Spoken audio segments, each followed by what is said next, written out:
Acts chapter 2. Peter preached about the death and resurrection of Jesus through quoting Old Testament prophecies that had been fulfilled in Jesus. He says, for example, here that King David foresaw Jesus. David saw Jesus ahead of time because Jesus didn't exist in David's time. Jesus was the promised descendant of David. But we read here that David continually foresaw Jesus and foresaw him continually before his face, feeling that Jesus was at his right hand so that his heart would never be shaken. Now, as I said, Jesus didn't physically exist at the time of David, but David looked ahead to the time of Jesus and had Jesus always in his thoughts. Now, that's quite amazing. And it reflects David's faith, of course, in the prophetic words which he'd received about Jesus. But we are living in a time when Jesus does literally exist. He has died, he has resurrected, he is now in heaven. How much more then should we be able to say that we see Jesus continually before our face and we feel him at our right hand as our helper and our enabler?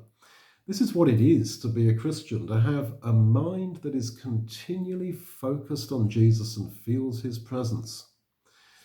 Using slightly different language, Paul talks about us having the Spirit of Christ.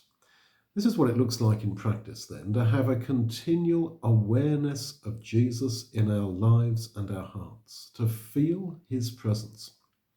Now, when Jesus was about to die, his disciples were sad at the idea that he was going to not be with them anymore. And he tells them, as it were, to dry their eyes, because he says, I'm going to give you the Comforter, which is the Holy Spirit, which will have such a powerful effect upon you that it will be as if I am still with you, just as real as I was with you during my ministry.